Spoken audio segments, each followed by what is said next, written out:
Alhamdulillah wa ala alihi wa ashabihi wa man walah amma ba'd.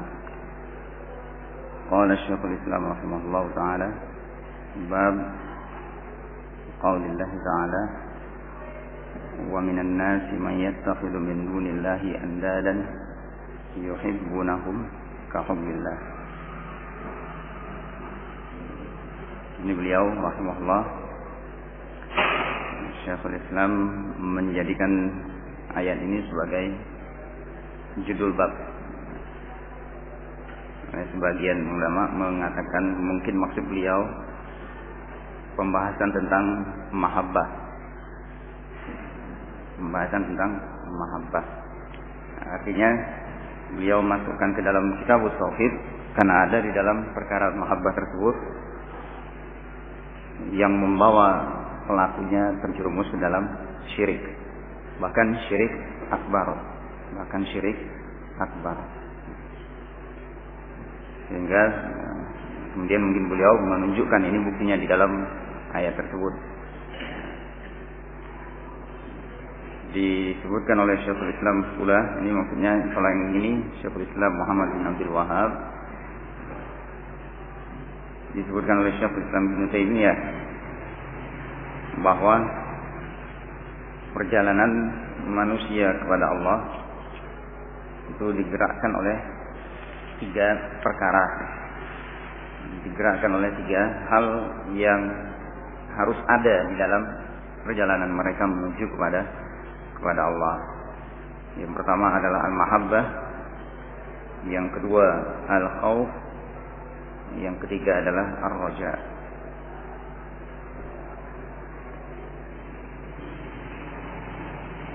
Yang paling kuat dari ketiganya adalah al-mahabbah. Yang paling kuat dari ketiganya adalah mahabbah. Mahabbah itu merupakan ini tujuan yang diinginkan dalam beribadah, perjalanan tersebut, kemudian menjadi pendorongnya, mendorong orang itu menjadi seorang hamba untuk bersegera melangkah menuju kepada Allah Subhanahu wa ta'ala. Nah, dan ini yang akan didatangkan nanti pada hari kiamat juga di dunia ini. Sedangkan al-khauf itu dia bukan menjadi tujuan inti dalam perjalanan tersebut, tapi dia menjadi yang dimaksud dengan al-khauf di situ adalah untuk mencegah hamba tersebut jangan sampai keluar dari relnya. Jangan sampai keluar dari jalurnya. Sedangkan ar-raja dia yang istilahnya sebagai al-hadi, bukan hadi. Ini penuntun. Kalau dalam setiap kafilah itu, kafilah rombongan itu ada hadinya yang menuntun unta, yang membuat unta itu tidak jenuh dalam langkah. Dia mungkin mengucapkan, kalau kita mungkin kita katakanlah bernyanyilah, dia mungkin bersyair, memberikan kalimat-kalimat yang membuat unta itu jadi semangat berjalan. Nah, ini raja itu yaquduha, menggiring, yang menjadi penuntun seorang hamba dalam perjalanannya. Ada harapan dia berjalan tersebut, melangkah tersebut. Nah, tadi disebutkan bahwa al-khauf itu yang dimaksud adalah supaya dia tidak keluar dari rel. Dan nanti di hari kiamat dikatakan yakni akan hilang di hari ini. Nah, lenyap rasa takut tersebut karena sudah melihat kenyataan. Kalau dia di surga hilang takutnya, di neraka bukan takut lagi, penyesalan, kekecewaan dan kesedihan. Dan ketiga ini harus seimbang, al-khauf war raja wal mahabbah. Dan oleh Syekhul Islam Ibnu Taimiyah disebutkan tadi bahwa yang paling kuatnya adalah al-mahabbah, karena dia diibaratkan kalau pada seekor burung, al-mahabbah itu adalah kepalanya. Al-mahabbah itu adalah kepalanya. Nah, pada seekor burung, kalau misalnya kepala tidak ada, apa yang terjadi pada burung tersebut? Mati, tidak bergerak, menjadi bangkai. Seperti itu juga ketika dalam perjalanan seorang kepada Allah Subhanahu wa taala tidak ada cintanya kepada Allah. Bukan cintanya cinta dan kerinduannya kepada Allah, sehingga ibadah yang dia lakukan itu hampa. Ibadah yang dia lakukan itu kosong. Tidak ada ta'zimnya. Ya, cuma sekadar dia mengucapkan bacaan-bacaan. Nah, wirid-wirid zikir ataupun kalau dia sholat, puasa, bukan karena cinta kepada Allah, maka ibadah itu tidak ada nilai, tidak ada rohnya, tidak ada jiwa yang menggerakkan. Maka seperti tadi, kalau seperti burung itu, kalau burung itu tidak punya kepalanya mati. Nah, kemudian khauf dan raja diibaratkan oleh beliau sebagai dua sayap burung tersebut, sehingga dia harus seimbang. Salah satunya lebih kuat dari yang lain, itu apa? Nah, burung itu tidak bisa terbang. Burung itu tidak bisa terbang. Seperti itu juga timpang. Ketika seseorang melebihkan rasa khaufnya dalam beribadah kepada Allah, jatuh dia dalam ketakutan terus, sehingga dia memperlakukan wa'idiyah, terjerumus dalam pemikiran-pemikiran khawarij. Orang melakukan dosa besar jadi putus asa karena diancam dengan neraka, kekal di dalamnya. Begitu juga kalau misalnya rojaknya yang berlebihan. Dia akhirnya menganggap, bagaimanapun dosa yang dia lakukan, iman itu tetap tidak akan berpengaruh kepada ibadahnya, kepada keyakinannya, kepada imannya. Akhirnya, apapun yang dia lakukan, dia tidak peduli dengan dosa dan maksiat yang dia lakukan, karena merasa bahwa imannya tetap sempurna. Begitu juga dengan mahabbah, ini harus seimbang, harus lurus. Ketika berlebihan cinta tersebut, lebih dari yang lainnya, ya, atau karena ini dia beribadah kepada Allah hanya semata-mata dorongan cinta. Seperti sebagian sufiyah menganggap minta kepada Allah, berdoa kepada Allah, kalau aku beribadah kepadamu karena takut neraka, masukkanlah ke dalam neraka. Kalau aku beribadah kepadamu mengharapkan surga, karena surga, jauhkan aku dari surga, jangan masukkan surga. Tapi kalau aku beribadah kepadamu karena cinta, enggak. Semuanya. Rasulullah SAW cintanya kepada Allah lebih dari makhluk yang lain. Dia tetap meminta surga, berlindung dari neraka. Maka dikatakan oleh beliau rahimahullah, mereka yang hanya beribadah kepada Allah dengan cinta semata jatuh ke dalam perbuatan kesindikan. Nah, di sini dalam bab ini bab mahabbah. Ini bahwa tentu yang dimaksud juga bahwa ibadah cinta mahabbah tersebut memang salah satu di antara ibadah qalbiyah. Ibadah qalbiyah, bukan ibadah badannya. Tapi ketika memang mahabbah itu ada di dalam hati, itu akan terungkap, terlihat di dalam tindak tanduk perbuatan seorang hamba kepada Allah. Ittiba'nya kepada Rasulullah SAW. Itu kalau betul ada mahabbah di dalam hatinya, itu salah satu tandanya. Baik. Qala rahimahullah,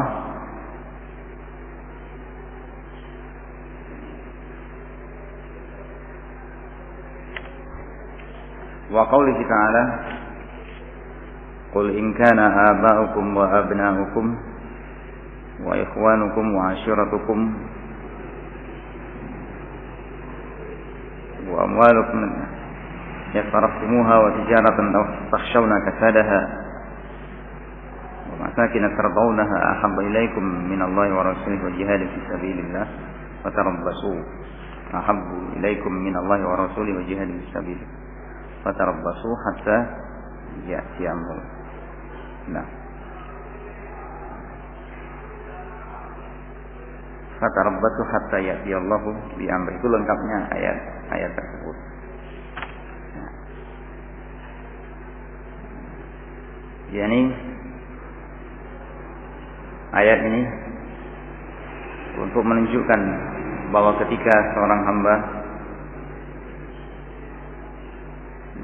ketika cintanya kepada mereka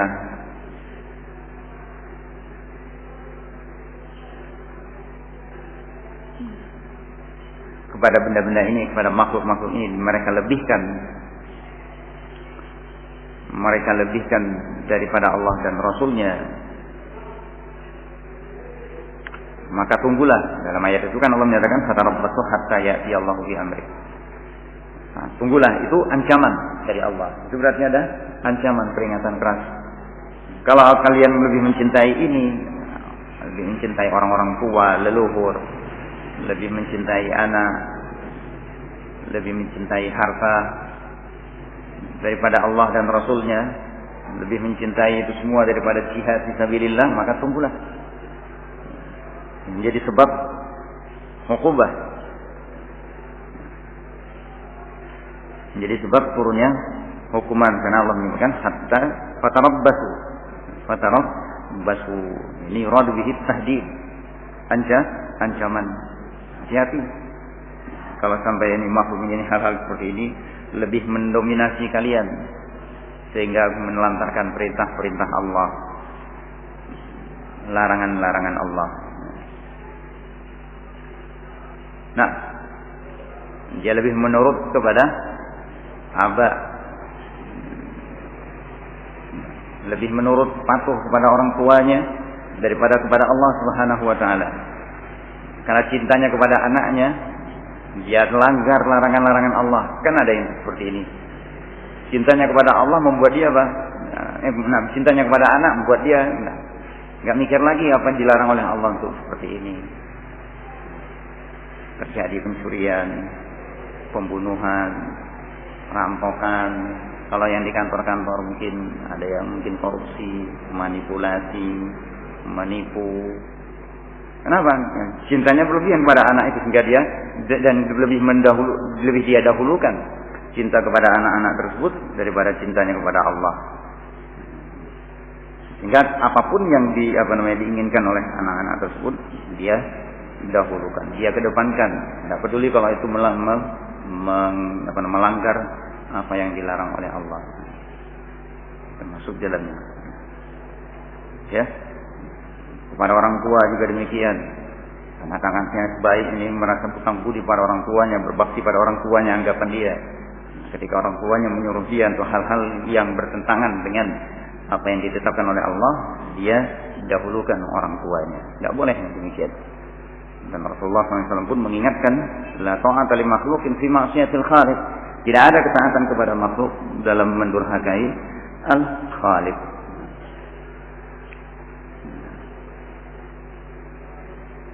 Kalau yang di atas, subhanallah, ayat itu sambungan dari ayat sebelumnya. Ayat sebelumnya Allah menyebutkan inna fi khalqis samawati wal ardi wa ikhtilafil lail, tentang kekuasaan Allah.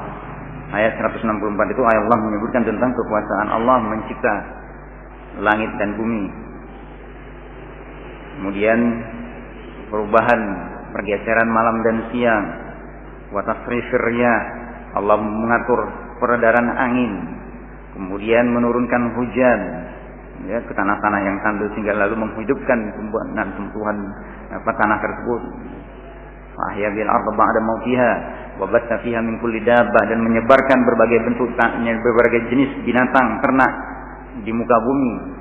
Kemudian menundukkan laut, memperjalankan kapal-kapal di atas laut. Nah, itu semua adalah tanda-tanda kekuasaan Allah bagi orang-orang yang berakal, orang-orang yang berpikir. Diterangkan oleh Allah. Sebelumnya ayat itu, ayat 163-nya Allah menyebutkan tentang bahwa Dia adalah ilah satu-satunya. Wa ilahukum ilahu wahid, la ilaha illa huwar rahmanur rahim. Itulah Allah. Kemudian Allah terangkan rincian perbuatan-perbuatan Allah. Dialah yang menciptakan alam, langit dan bumi. Dialah yang mengatur peredaran angin, awan dengan hujannya, kemudian membasahi bumi, kemudian menyebarkan di muka bumi itu tanaman, ternak-ternak, binatang-binatang, kemudian menundukkan laut, sungai, dan memperjalankan kapal-kapal di atasnya. La ayatil liqaumin ya'qilun. tanda kekuasaan Allah bagi orang yang berakal, yang mau memikirkan. Tapi ternyata wa minan nas, sudah seperti itu mereka tahu dan melihat Allah adalah zat yang menciptakan alam semesta, penguasa jagat ini, yang menundukkan gunung-gunung, yang mengatur langit, yang menahan langit tidak runtuh, mengatur turunnya hujan, angin, kemudian membuat kapal berjalan di atas lautan. Toh ternyata ada di antara manusia itu yang membuat tandingan-tandingan selain Allah. Kan ajaib, aneh manusia itu. Sudah tahu mereka bahwa Allah yang menciptakan alam semesta, mereka buat tandingan-tandingan untuk Allah. Yuhibbunahu kahubbillah. Mereka cintai tandingan-tandingan tersebut seperti mereka mencintai Allah. Siapa tandingan-tandingan tersebut? Jadi orang-orang makhluk-makhluk, segala sesuatu selain Allah yang mereka serahkan kecintaan mereka kepadanya. Sama seperti mereka mencintai Allah. Bagaimana mereka mencintai Allah? Mereka berkorban, tunduk kepada Allah, taat kepada Allah. Mereka menyembelih korban untuk Allah, bernazar untuk Allah, berdoa kepada Allah, memuji-muji Allah. Mereka juga lakukan itu kepada tandingan-tandingan tadi. Menyembelih korban ternak ini untuk Syekh fulan, nazar dia untuk Nabi fulan. Ini diantara maknanya. Seperti itu keadaan manusia.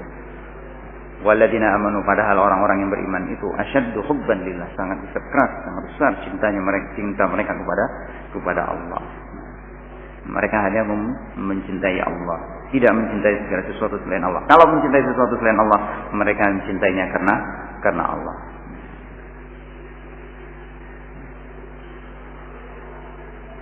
Nah,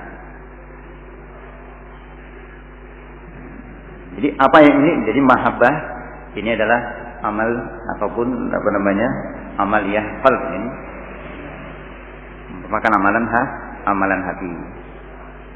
Dalam laut dapat diduga, kita bisa menghitung berapa jarak antara dari permukaan ke dasar laut. Tapi dalam hati hanya Allah yang tahu. Memang, tapi lahu syahid, kata mereka para ulama, minal fil jawarih, tapi dia punya penguat bukti di dalam anggota badan. Kenapa? Rasulullah SAW menyebutkan, ala wa inna fil jasadi mudghah. Nah, mudghah inilah tempatnya cinta. Dalam mudghah inilah letaknya khauf.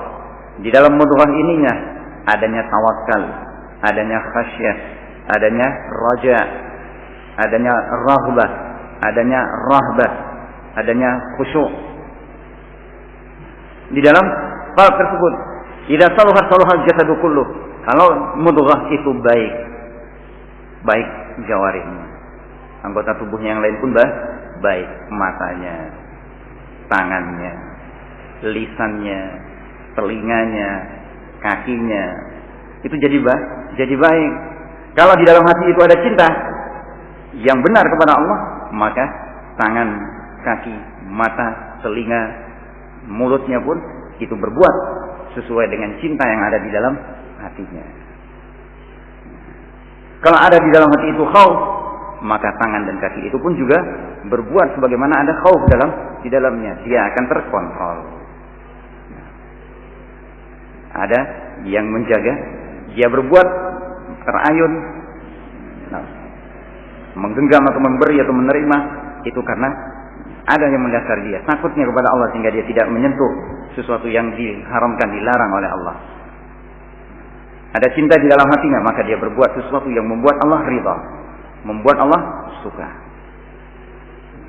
Wa idza fasadat fasadal jasadu kullu. Kalau mudghah itu rusak, maka rusak seluruh anggota tubuh. Kalau di hati itu tidak ada cinta, kalau di hati itu tidak ada khasyah, takut, kalau di hati itu tidak ada raja, maka tangan dan kaki, mulut, mata, telinga itu juga tidak ada khasyahnya, tidak ada rajanya, tidak ada mahabbahnya yang dia lakukan. Apa yang terlihat dia pentang lebar-lebar, tidak peduli. Kenapa? Tidak ada khasyah di dalam hatinya. Tidak peduli itu aurat, tidak peduli itu yang berhijab atau tidak. Lisannya juga demikian, tidak kontrol lisannya.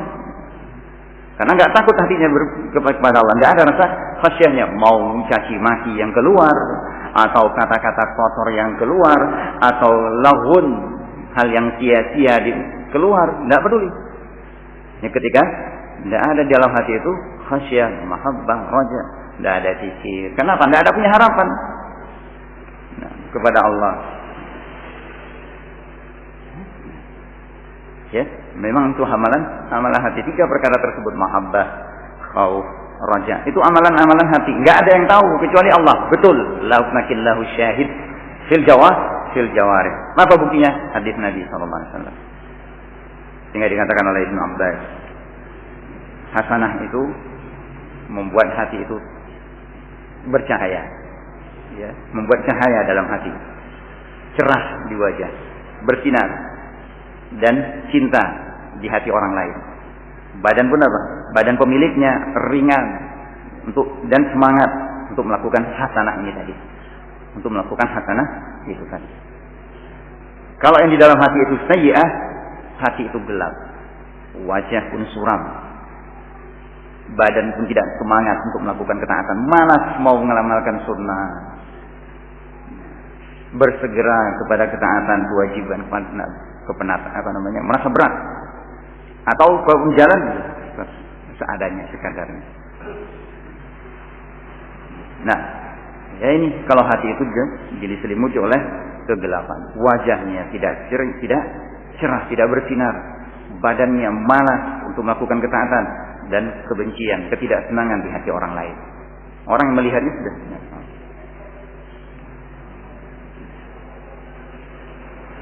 Nah,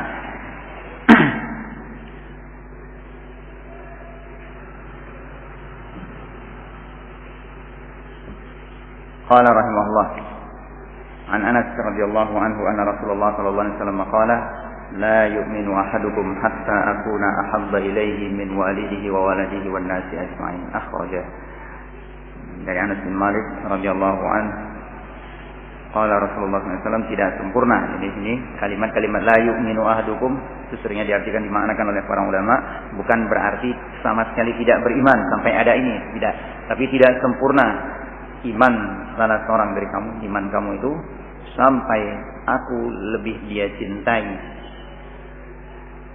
daripada anaknya, daripada kedua orang tuanya, dan daripada semua manusia. Termasuk di dalamnya kan warna judgment dirinya sendiri. Ya, termasuk dirinya sendiri, sebagaimana dalam hadis Umar bin Khattab radhiyallahu anhu ketika beliau mengatakan pada Rasulullah, wallahi ya Rasulullah, aku mencintai engkau dari apapun kecuali diriku. La ya Umar, tidak boleh. Ya, harus. Ya, baru sempurna iman itu. Dan mereka membuktikan, mereka mencintai Rasulullah SAW lebih bahkan dari diri mereka. Mereka kedepankan, pokoknya apa yang bisa mereka korbankan, jiwa raga mereka untuk membela Rasulullah, melindungi Rasulullah, menyebarkan ajaran-ajarannya, itu mereka lakukan. Ini tanda cinta mereka kepada beliau sallallahu alaihi wasallam. Dan ini termasuk bagian dari cinta juga kepada Allah. Nah, walahuma anhu qala Rasulullah sallallahu alaihi wasallam, salatun man kunna fihi wajada bihinna halawatal iman. Juga diriwayatkan oleh Imam Bukhari dan Muslim dari Anas bin Malik juga, Rasulullah SAW bersabda, 3 hal yang siapa saja yang memilikinya merasakan ada di dalam dirinya 3 perkara ini, pasti tentu dia akan merasakan manisnya iman, lezatnya ketaatan, lezatnya dia mengedepankan semua yang datang dari Allah dan Rasulnya, walaupun masuk akal ataupun tidak masuk akal, walaupun mungkin tidak enak perasaannya ataupun enak perasaannya. Ya, itu 3 perkara ini. Ketika mereka mampu ada di dalam dirinya 3 hal ini, maka dia akan mampu menundukkan itu semua. An yakunallahu wa rasuluhu ahabbu ilaihi mimma siwahuma. Allah dan Rasulnya lebih dia cintai daripada selain keduanya. Cintanya kepada Allah sehingga membuat semua yang datang dari Allah dia benarkan, perintah dan larangan dari Allah dia dahulukan. Wa rasuluh, demikian pula Rasulnya. Semua yang datang dari Rasulullah SAW dia benarkan, masuk sesuai dengan perasaannya ataupun tidak, sesuai dengan akalnya ataupun tidak, berat ataupun ringan, dia coba seberapa semampu dia menjalankan perintah tersebut, dan dia lakukan apapun yang dilarangnya, dia tinggalkan semua yang dilarang oleh Allah dan Rasulnya tanpa menunda, tanpa mempertimbangkan ini masuk akal ataupun tidak, mampu atau tidak. Ketika seorang itu mampu untuk menekan yang seperti ini, dia akan merasakan manisnya iman, lezatnya ketaatan tersebut. Wa yuhibbal mar'a, yang kedua, la yuhibbuhu illa lillah, dia mencintai seseorang dan tidaklah dia mencintainya kecuali karena Allah. Dia tidak mencintai seseorang kecuali karena Allah. Nah, bukan karena baiknya orang tersebut, manfaat dunia yang dia peroleh dari orang tersebut. Nah, ya, entah karena terangkat dirinya karena orang, tidak, karena Allah semata, bukan karena kekerabatan, bukan karena sesuku, bukan karena sebangsa dan setanah air, seprofesi. Nah, tapi memang murni karena Allah, karena imannya, karena taatnya orang tersebut kepada Allah. Jadi dia akan tunaikan haknya. Dia akan tunaikan hak orang tersebut juga karena Allah. Yang ketiga, ayyauda ilal kufri fil kufri ba'da id anqadhahu Allahu min. Dia benci untuk kembali kepada kekafiran setelah Allah menyelamatkannya. Kama yakrahu an yulqa finnar, sebagaimana dia benci untuk dilemparkan ke dalam api. Benci dia kepada kejelekan yang sudah ditinggalkan, yang sudah Allah selamatkan dia dari kejelekan tersebut. Ini kan masuk. Benci dia kepada kemaksiatan yang telah Allah selamatkan dia dari kemaksiatan tersebut. Dia benci kepada kesyirikan akbar dan asghar setelah Allah menyelamatkan dia dari syirik tersebut. Dia benci kepada kebid'ahan setelah Allah selamatkan dia dari kebid'ahan tersebut. Dia benci kepada kemaksiatan setelah Allah selamatkan dia dari kemaksiatan tersebut, sebagaimana dia benci dilemparkan ke dalam api. Tidak senang, tidak mau dilemparkan ke dalam api. Tapi kalau terjadi, dia namanya manusia, tapi dia tetap segera kembali. Nah, ini mereka para sahabat Rasulullah SAW. Kita ingat kisah Marsad Al-Ghanawi, Marsad bin Abil Marsad, yang minta kepada Rasulullah SAW, ya Rasulullah, anak, boleh saya nikahi si anak? Ya, teman saya dulu, teman kencannya dulu di zaman jahiliyah. Boleh Rasulullah? Beliau sallallahu alaihi wasallam membacakan apa? Ayat az-zani la yankihu illa zaniyatan aw musyrikah. Wa zani, awalnya az-zaniyatu la yankihuha illa zanin aw musyrik. Wa zani la yankihu illa zaniyatan aw musyrikah. Wa hurrima dzalika 'alal mu'minin. Diharamkan untuk menikah perempuan-perempuan yang jelek atau laki-laki yang jelek itu bagi kaum orang-orang yang beriman. Selesai. Nah, sampai setingkat ini juga kita ingat bagaimana penyair di zaman Rasulullah SAW yang minta oleh para sahabat untuk nostalgia, mengenang kembali mana syair-syair dahulu yang luar biasa indahnya. Allah telah menggantikan untukku yang lebih baik dari itu. Allah telah menggantikan untukku yang lebih baik dari itu. Al-Quran. Ya, nah, seperti itu termasuk. Nah, ya, nah, mereka demikian para sahabat. Sehingga hal-hal yang dahulunya yang merupakan perkara-perkara jahiliyah yang kita sudah lewat, itu betul-betul mereka jaga, jangan sampai mereka melakukannya lagi. Ya, nah, sampai Abu Dzar bertanya kepada Rasulullah SAW, ya Rasulullah, afi kibari sinni. Ketika Rasulullah mengatakan innaka mru'un fika jahiliyah, kamu orang ternyata masih punya perilaku jahiliyah. Sesuatu yang dilakukan biasa dilakukan oleh orang-orang sebelum datangnya Rasulullah SAW, sebelum diutusnya Rasulullah. Tidak mau, tidak suka untuk menjadi itu masih ada dalam dirinya. Qala wa fi riwayatin la yajidu ahadun halawatal iman hatta, dalam riwayat yang lain tidak akan seorang itu mendapatkan manisnya iman sampai dia seperti ini, memiliki 3 hal ini: mencintai Allah dan Rasulnya lebih dari segala sesuatu yang ada, bahkan lebih dari dirinya. Ini kelemahan kita. Ya, cinta kita kepada Allah itu masih terikat, masih terbatas, belum kita mampu untuk melakukan hal-hal yang sebagaimana yang dimaukan oleh Allah terhadap diri kita. Kita masih bermuamalah dengan Allah sebagaimana masih kita inginkan. Ya. Artinya kalau kita lihat para salaf kita dalam keadaan mereka, taruhlah salat dalam masalah ibadah misalnya, mereka melakukannya bukan sebagaimana keadaan dirinya. Artinya ada kita lihat bagaimana mereka memaksa dirinya untuk bangun malam, ya, untuk ibadah yang khusyuk kepada Allah, bahkan walaupun itu sepanjang malam mereka tidak tidur. Nah, hanya ada di atas sajadah mereka, menangis, membaca Al-Quran, ruku, sujud. Nah, ini bandingan. Artinya kita gambarkan memang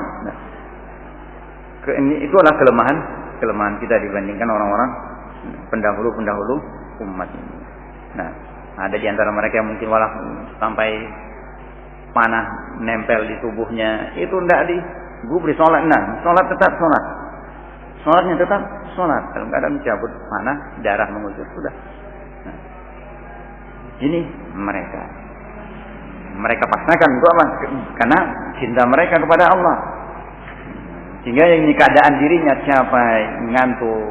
Kecuali memang kondisi-kondisi yang memang sudah betul-betul luar biasa, memang mungkin menjadi luar batas kemampuan mereka sama sekali. Mungkin mereka sambil duduk. Nah, tapi kalau kita baca sirah mereka betul luar biasa, seakan-akan itu dongeng lah. Nah, itu yang kita maksud. Nah, inilah ini kelemahan kita dalam bermuamalah, dalam urusan cinta kepada Allah. Tapi itu semua memang taufik dari Allah, ya, taufik dari Allah, bukan karena dia berhak. Allah yang tahu. Allahu ya'lamu haitsu yaj'alu risalatah. Allah tahu di mana Allah meletakkan risalah itu. Allah tahu siapa yang layak untuk mendapatkan hidayah. Yudhillu man yasha wa yahdi man yasha. Allah menyesatkan siapa yang Dia kehendaki, dan Allah memberi petunjuk kepada siapa yang Dia kehendaki. Nah, yudkhilu man yasha'u fi rahmatih. Allah masukkan ke dalam rahmatnya siapa yang Dia kehendaki. Ada orang-orang yang dikehendaki oleh Allah untuk Allah cintai, Allah masukkan pula kemudian cinta ke dalam hatinya kepada Allah. Cinta kepada Allah dimasukkan oleh Allah dalam hatinya. Dia pun berbuat melakukan itu semua karena cintanya kepada Allah. Diterima cinta itu oleh.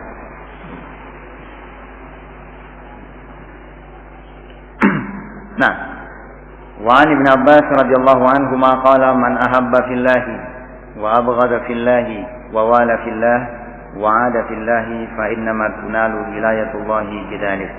Siapa yang mencinta karena Allah, siapa yang membenci karena Allah, dan loyal, setia, dekat, bergabung, menisbahkan diri karena Allah, artinya bergabung dia kepada satu kelompok, kepada satu jamaah, kepada satu bangsa, kepada satu yang itu karena Allah, dan memusuhi karena Allah, dia menjauh dari satu golongan, berpisah dari mereka karena Allah, bukan karena pribadi dia yang mungkin disakiti oleh mereka lalu dia memusuhi mereka, tidak, tapi memang karena Allah, karena mereka bertentangan dengan apa yang dimaukan oleh Allah dan Rasulnya. Dia memusuhi mereka walaupun itu bapak-bapak mereka, walaupun itu adalah keluarga mereka, anaknya, istrinya. Ini yang dimaksud. Ya, karena ketika ada cinta kepada mereka, orang tua kepada anak, nggak peduli melanggar apa yang dimaukan oleh Allah dan Rasulnya. Jadi dia bukan bermuala atau berbalak karena Allah. Cintanya itu karena mereka, hubungan. Nah, itu yang tercela. Nah, siapa yang bersikap loyal karena Allah dan memusuhi karena Allah, fa innama tunalu wilayatullah.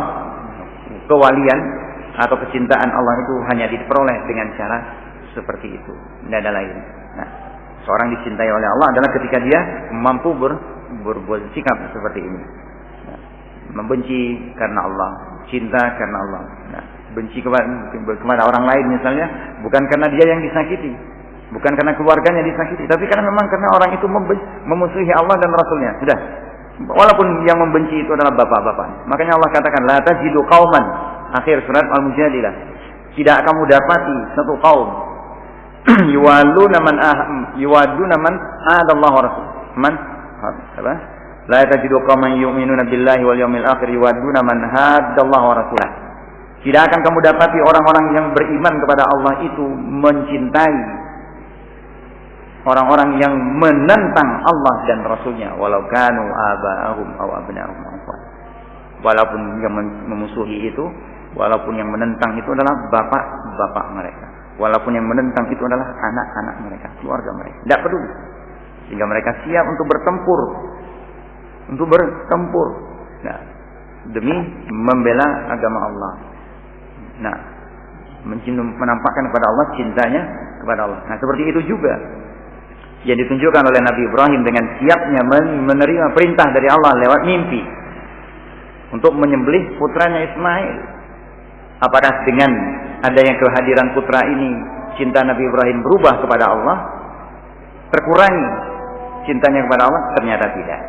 Cintanya kepada Allah tetap. Buktinya apa? Ketaatan kepada Allah itu didahulukan oleh Nabi Ibrahim daripada cintanya kepada anak. Karena kita kadang-kadang kan karena cintanya kepada anak, larangan Allah dilanggar. Larangan Allah dilanggar. Perintah Allah tidak dikerjakan. Masih sibuk bekerja. Kenapa? Cari duit itu apa? Biar anaknya nanti bisa sekolah, bisa makan, bisa. Iya kan? Nah, hal ini. Qala rahimahullah wa wala fillahi wa ada fillah fa innama tunalu wilayatullah bidzalik. Wa lan yajida 'abdun ta'mal iman, dan tidak akan seorang hamba itu tidak akan mendapatkan lezatnya iman. Wa in kasurat salatuhu wa shaumuhu, walaupun banyak salat dan puasanya, hatta yakuna kadzalik, sampai dia betul-betul bisa seperti ini, mencintai karena Allah, membenci karena Allah, loyal, setia, bergabung dia dengan kelompok tersebut, orang-orang tersebut karena Allah semata, memusuhi orang lain karena Allah semata, maka dia akan merasakan manisnya iman. Wa qad sarat ammatu mu'akhatin nasi ala amri dunya wa dzalika la yujri ala ahlihi syai'an. Dan akhir-akhir ini memang keumuman mu'akhah, persaudaraan di kalangan manusia itu adalah dalam urusan dunia.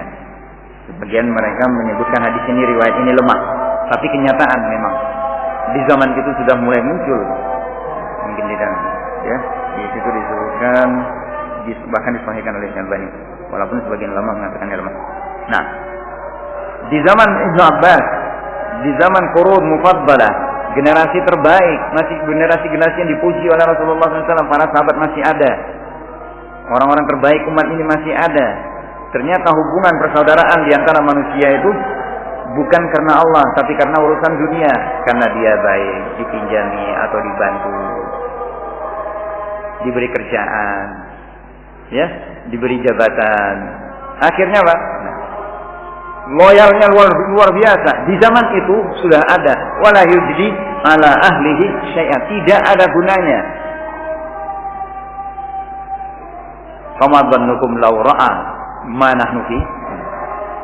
Itu di zaman Qurun 14 seperti itu. Bagaimana kalau beliau melihat di zaman kita? Di zaman yang masih asar-asar wahyu itu masih ada. Terjemahanul Quran masih hidup. Nah, terjemahanul Quran, orang yang paling tahu tentang Al-Quran di antara para sahabat. Nah, termasuk orang-orang yang paling tahu tentang Al-Quran. Nah, pernah dikatakan seandainya ketika beliau khutbah Id menerangkan surat An-Nur atau surat Nas, seandainya didengar oleh orang-orang Yahudi dan Nasrani, mereka akan masuk Islam. Ketika beliau menyampaikan khutbah dengan membacakan ayat-ayat. Ini di zaman beliau hubungan iman manusia satu dengan yang lainnya karena urusan dunia. Nah, kalau di zaman itu la yujdi ala ahlihi syai'an, wa fi zamanina hadhihi bagi Allah. Ya, tentu sama saja, bahkan lebih pantas lagi. Kalau di zaman yang seperti itu tidak ada gunanya, maka juga di zaman ini. Nah, tapi alangkah sulit. Nah, sangat-sangat sulit.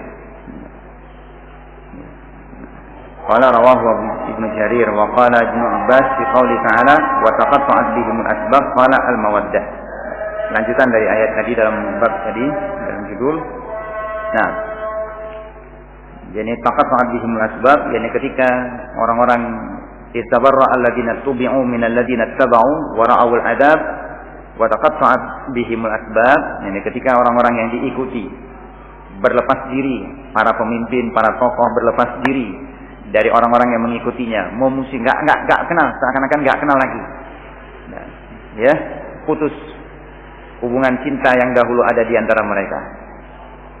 Bahkan di dalam kolam mereka riba dengan perbuatan-perbuatan orang-orang yang mengikutinya, bahkan menyuruh mereka mengikutinya. Di hari kiamat mereka yal'anu ba'dhum ba'dha wa yakfuruna di ibadatihi. Mereka akan saling melaknat, saling mencaci maki, saling mengutuk. Nah, kamu yang dulu kalau laula antum laula antum, ya kalau enggak ada kalian, niscaya kami lakunna muhtadin, lakunna muslimin, atau seperti itu. Nah, kalau enggak ada kalian kami sudah jadi orang Islam. Kalau enggak ada kalian kami sudah jadi ahlus sunnah. Kalau enggak ada kalian kami sudah jadi salafi. Nah, kami jadi orang yang ahlul haq. Nah, putus. Wa qala alladziina taba'u law anna lana karratan fanatabarra'a minhum kama tabarra'u minhum. Nah, orang-orang yang mengikuti pun akan berkata, kalau kami punya kekuatan dahulu, kami akan berlepas diri dari kamu. Kadzalika yurihimullahu a'malahum hasaratin 'alaihim wa ma hum bikharijin minan nar. Demikian Allah perlihatkan amalan-amalan mereka jadi penyesalan, jadi kekecewaan, dan mereka tidak akan keluar dari neraka. Ini intinya kalian dalam pembahasan ini tempatkan cinta itu semua adalah karena Allah. Jangan dijadikan cinta itu kepada sesuatu selain Allah mengalahkan cinta kepada Allah. Jadi ringkasnya dalam pembahasan ini bab ini, berhati-hati dari syirik dalam mahabbah. Syirik dalam mahabbah, menyamakan cinta kepada makhluk dengan cinta kepada Allah Subhanahu wa ta'ala. Sebagaimana dalam isyarat ayat tersebut. Mereka yang membuat tandingan itu yuhibbunahum kahubbillah. Cinta mereka kepada tandingan-tandingan itu seperti cinta mereka kepada Allah. Nah, mereka taat. Ini salah satu penafsirnya, dan mungkin tafsiran yang lain nanti akan kita baca. Nah, jadi itu yang dipilih oleh Ibnu Qayyim, sebagaimana antum lihat di dalam keterangan di bawah yang punya tahqiqnya. Wa asahul qaulain annal ma'na yuhibbunahum kama yuhibbunallah. Mereka mencintai tandingan-tandingan itu sebagaimana mereka mencintai Allah. Wa tawau bainallahi wa baina andadihim fil hubb. Mereka menyamakan antara Allah dan tandingan-tandingan itu dalam cinta. Ini yang diperkarakan mereka, yang mereka nyatakan ketika mereka di dalam neraka. Ya, nah, tallahi in kunna lafi dhalalin mubin.